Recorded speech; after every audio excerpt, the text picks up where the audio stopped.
سب دیکھنے اور سننے والوں کی خدمت میں محبت والا سلام عرفان ہے وقت خاصا ہمارے ساتھ ہے. خاصا افغانستان کے متعلق تھوڑا سا بتائیں، وہاں پہ اسٹوڈنٹ زخمی ہوئے ہیں. دیکھیں، انٹرنیشنل میڈیا پر یہ خبر ہے. پاکستانی اخبارات تو آج کے اخبار اس بارے میں خاموش ہے،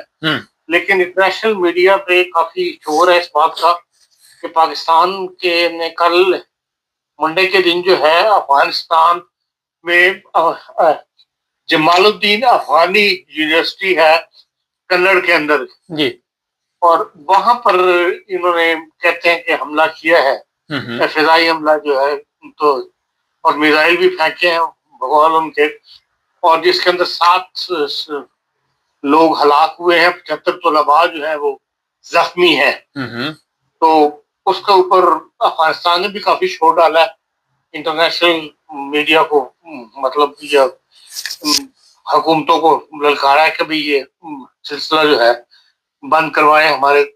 شہریوں کے اوپر. مثال انہوں نے یہ دیا کہ بھئی پہلے بھی کابل کے اندر ایک جو نشئی لوگوں کو کی بحالی کے لیے، ان کو نشے سے ہٹانے کے لیے کوئی بحالی سینٹر تھا، وہاں پر بھی بمباری کی گئی تو 269 لوگ جو ہے وہاں ہلاک ہو گئے تھے. اور اب یہ دوسرا بڑا حملہ ہے. ایک طرف پاکستان جو ہے وہ چین کے ساتھ کو بیچ میں ڈال کے ہمارے ساتھ ثالثی کی کوشش کر رہا ہے، اور اس میں ہم نے یہ معاہدہ بھی کیا تھا کہ دوسرے پر حملے نہیں کریں گے، اور لیکن اس کے باوجود اس حملے کو انہوں نے مطلب نوٹس لیا کہ یہ کل یونیورسٹی کے اوپر حملہ جو ہے یہ ناقابل برداشت ہے. کافی سخت بیان دیا اس کا افغانستان کی حکومت نے، لیکن پاکستان تو اس سے ڈینائی کرتا، وہ کہتا ہم جو بھی حملہ کرتے ہیں، جب بھی کرتے ہیں، بہت صحیح انفارمیشن انٹیلیجنس رپورٹس کے اوپر حملہ کیا جاتا ہے. تو ہم نہ تو شہریوں کو مطلب مارتے ہیں، حملہ کرتے ہیں، اور نہ ہی ہم کسی یونیورسٹی یا ہسپتالوں پہ یا کسی ایسے اداروں پہ حملہ نہیں کرتے، بلکہ 100% جو صحیح انفارمیشن ہمیں انٹیلیجنس ملتی ہے، جہاں پہ شدت پسند ہو یا پاکستان کے خلاف کوئی کارروائی کر رہے ہوں، تو وہاں پر ہم حملہ کرتے ہیں. لیکن بہرحال پاکستان کا یہ کلیم ہے کہ 22 فروری سے لے کے اب تک جو ہے ہمارے 761 شہری جو ہے وہ ہلاک ہو چکے ہیں ان حملوں میں، اور 622 جو ہیں وہ زخمی ہیں. جبکہ پاکستان نے جو جواباً دنیا کو جواب دیا ہے، کلیم کیا، وہ یہ ہے کہ ہم نے 796 شدت پسند جو ہے وہ ہلاک کیے ہیں افغانستان کے اندر، اور 1043 جو ہے وہ زخمی ہوئے ہیں. بہرحال یہ ایک افغانستان کے لحاظ سے، اس لحاظ سے افسوسناک خبر ہے کہ ایک طرف ہم دنیا میں امن قائم کرنے کے لیے ایران اور امریکہ کے درمیان جو ہے ثالثی کا کردار کا ادا کر رہے ہیں، اور دوسری طرف ہمارے اپنے ملک کے اندر جو ہے بدامنی کی کیفیت ہے. لیکن پاکستان نے یہ بھی کلیم کیا ہے کہ بھئی کل باجوڑ اور چمن کے علاقے میں کافی سارے گاؤں ہیں جن کے نام دیے ہیں کہ وہاں پر گولہ باری افغانستان کی طرف سے جو ہے وہ کی گئی ہے. اس کا مطلب افغانستان بھی خاموش نہیں ہے، اور وہ اس کے حملوں کا بدلہ لینے کے لیے کچھ نہ کچھ کاروائیاں افغانستان کے کر رہا ہے. تو اس سے ظاہر یہی ہوتا ہے کہ دونوں طرف کی انوالومنٹ موجود ہے. تو پھر بہرحال چین کو، یا جو بھی پہلے بھی چین نے ثالثی کی تھی، تو اس معاملے کو جو ہے حل کرنے کی طرف کوشش کرنی چاہیے. بہرحال یہ پاکستان کی سرحد کے اوپر دو قریبی ممالک کے درمیان اس قسم کی مار دھار جو ہے وہ دونوں ملکوں کے لیے، ملک کے شہریوں کے لیے جو ہے وہ نقصان دہ ہے. خاصا یہ جو حملہ پاکستان کی طرف سے ہوتا ہے، آپ کے خیال میں پاکستان اس کا خود فیصلہ کرتا ہے کہ کہیں سے آرڈر شارڈر آتے ہیں ان کو؟ نہیں، پاکستان کی جو انٹیلیجنس ان کو پتہ لگتی ہے اسی کے مطابق حملہ کرتے ہیں. لیکن ہمارا خیال اس معاملے میں کوئی شرائط مطلب دوسری بات نہیں کہ پاکستان نے کافی صبر کیا ہے اور بڑی اس معاملے میں کوشش کی ہے کہ جو پاکستان کے طالبان، پنجابی طالبان یا پاکستان کے طالبان وہاں موجود ہیں، وہ یا تو افغانستان واپس کر دے، پاکستان کو ان کو دھکیل دے پاکستان کی طرف، یا ان کو ان کاروائیوں سے جو پاکستان کے اندر وہ کرتے ہیں منع کرے. لیکن افغانستان کہہ تو دیتا کہ ہاں ہم انہیں منع کر رہے ہیں، ہم ان باتوں پہ ان کو مطلب منع بھی کرتے ہیں اور ان کو کوشش کرتے ہیں کہ وہ اس قسم کی کارروائیوں میں حصہ نہ لیں، لیکن پاکستان کے حوالے کرنے کے لیے تیار نہیں ہے۔ جب آپ حوالے نہیں کریں گے تو پھر ظاہر بات ہے کہ وہ بھی کوئی نہ کوئی کارروائی ڈال دیتے ہیں، اور اسی لیے پاکستان کے جو سرحدی علاقے ہیں وہاں پر ایک مستقل امن جو ہے وہ ختم ہو چکا ہے۔ وہاں کے لوگ بتاتے ہیں کہ بھئی وہاں پہ سرے شام بالکل جسے کہتے ہیں کہ سنسان ہو جاتے ہیں علاقے، کہ بھئی اس حد تک جو خوف جو ہے وہاں پر اس وقت موجود ہے افغانستان سے حملوں کا۔ تو اس لیے باہر پاکستان کو صبر کرنے کے بعد اب انہوں نے جب یہ نہیں سمجھے تب انہوں نے یہ اس قسم کے حملے کرنے جو ہے شروع کیے ہیں، اور وہ انٹیلیجنس کی جو رپورٹ ہوتی ہے اسی کو اوپر کرتے ہیں، اور ہمارا میرا تو کم از کم یہی یقین ہے کہ وہ انٹیلیجنس ایجنسیز کی رپورٹ جو ہے وہ درست ہوتی ہے۔ ہاں صاحب، یہاں یہ تھوڑا سا بتائیے، کل جرمن کی طرف سے، جرمن جو چانسلر ہے اس کی طرف سے بھی ایران کے متعلق کافی کچھ جنگ جو بندی ہو رہی ہے بتایا گیا، تھوڑی سی تفصیل بتائیں گے؟ دیکھیں کل جرمن کے چانسلر جو ہے فریڈریش میرز صاحب، وہ اپنے علاقے میں گئے ہوئے تھے، ویکینڈ پہ وہاں گھر پہ گئے ہوں گے، تو وہاں منڈے میں انہوں نے ایک اسکول میں نوجوانوں کے ساتھ سوالوں کے جواب دیے ہیں، اور اس میں انہوں نے پہلی دفعہ اس ایران وار کے اوپر کھل کے بات کی ہے، کیونکہ نوجوان سوال اس قسم کے کر رہے تھے، تو اس پر انہوں نے یہی کہا ہے کہ بھئی یہ تنازع جو ہے نا اس میں امریکہ کو سختی کا سامنا کرنا پڑ رہا ہے، اور یہ جنگ جو ہے جلد ختم ہوتی ہوئی نظر نہیں آ رہی۔ وہ یہ کہتے ہیں کہ بھئی جنگ کو شروع کرنا جو ہے نا وہ کوئی اتنا مشکل نہیں ہوتا، لیکن اس جنگ سے نکلنا جو ہے وہ زیادہ مشکل ہوتا ہے، اور ایسے تنازعات شروع ہو جاتے ہیں جن سے پھر نکلنے میں بہت وقت لگتا ہے، اور یہی وہ کہتے ہیں کہ میں اس جنگ میں دیکھتا ہوں۔ مثال انہوں نے دی افغانستان کی اور عراق کی، کہ آپ ان جنگوں کو اگر تفصیل سے دیکھیں تو وہاں سے نکلنے کے لیے آج تک ابھی تک معاملات پوری طرح کلیئر نہیں ہے، اور وہ یہی فریڈریش میرز کی یہی رائے ہے کہ بھئی یہ جو جس امن کی کوشش ہو رہی ہے یہ ایک دم قائم نہیں ہوگا، اس کے لیے لمبا ایک گفت و شنید کا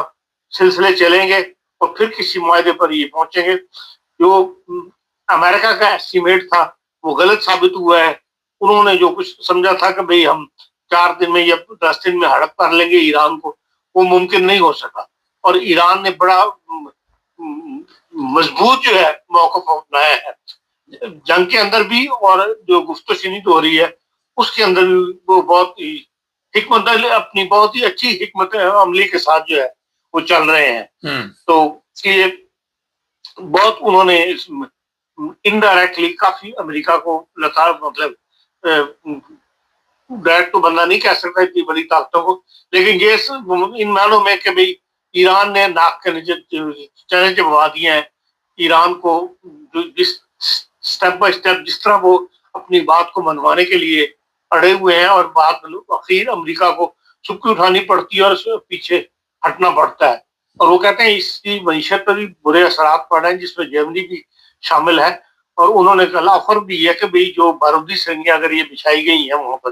اپنائے ہرمز کے اندر، تو جو جرمنی ہے وہ ایسے بحری جہاز دینے کے لیے تیار ہے کہ وہ ان بارودی سرنگوں کو صاف کر دیں، لیکن اس کے لیے ضروری ہے کہ پہلے وہاں پر لڑائی جو ہے وہ مکمل طور پر بند ہو۔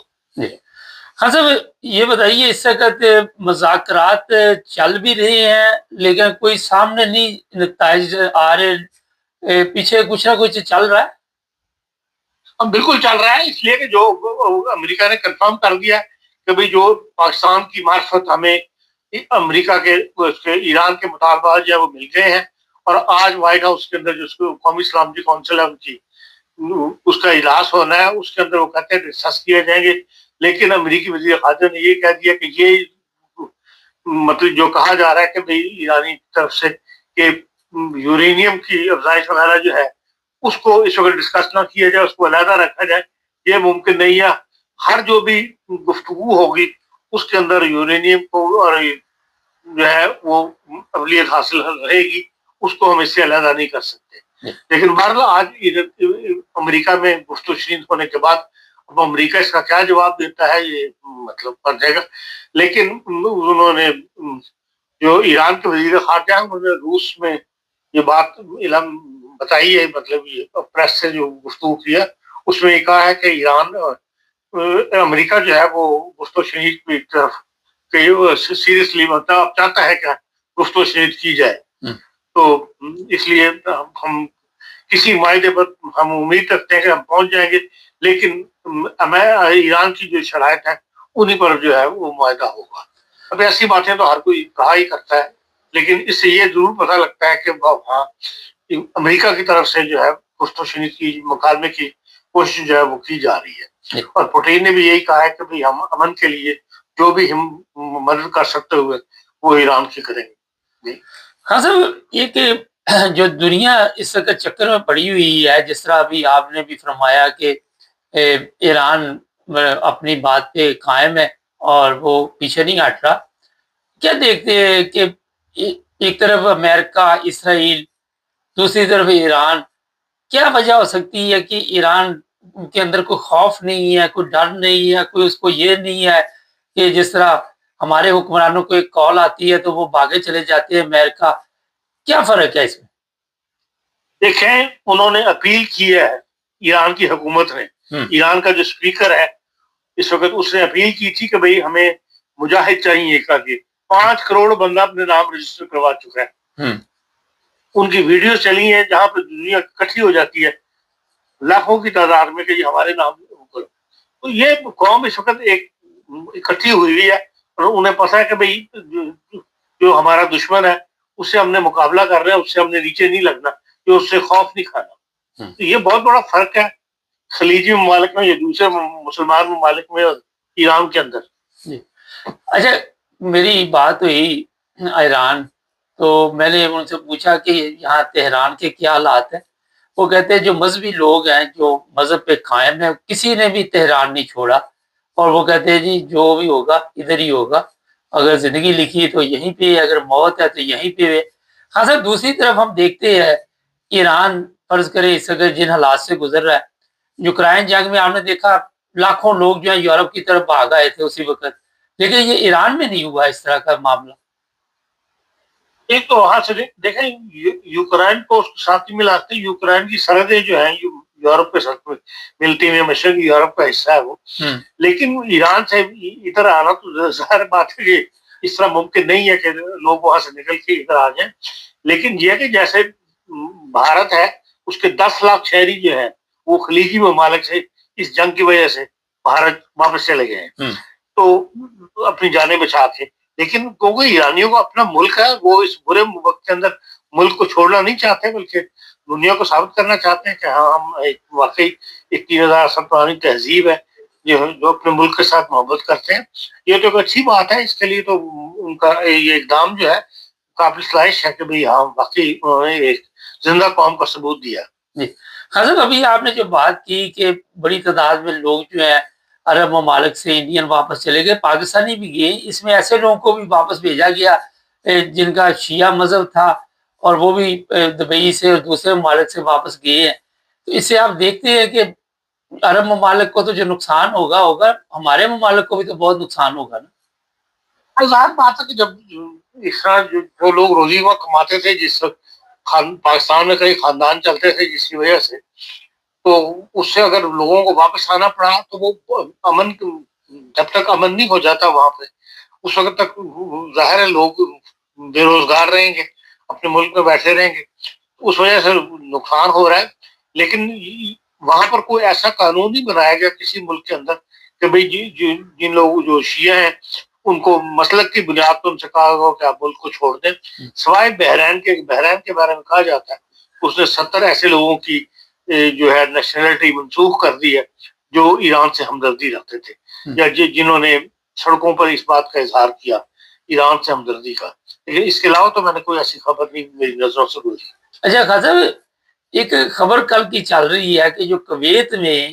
امریکہ کا نقصان ہوا، جو ہم کہہ رہے تھے اس وقت کہ طیارے خود ہی گرا دیے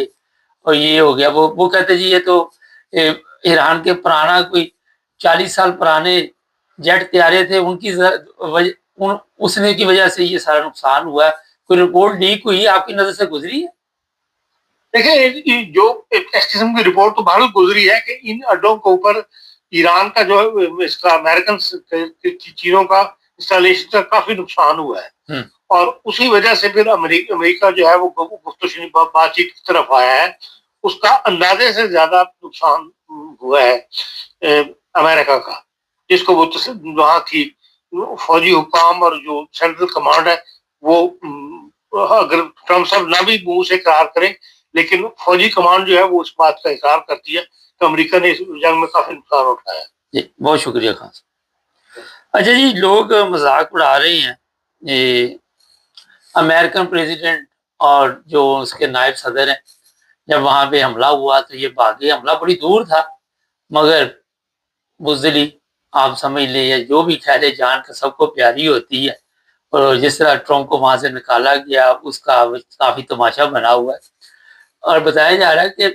جہاں ٹرمپ بیٹھا ہوا تھا وہاں سے بڑی دور تھا یہ معاملہ چل رہا، ایک دم وہاں پہ کھلبلی مچی جس کی وجہ سے وہاں زیادہ موت نظر آ رہی ہو سامنے، وہ بڑوں بڑوں کی پتلون گیلی ہو جاتی ہے. ٹرمپ بیچارہ تو بوڑھا آدمی ہے. خیر، چینل کو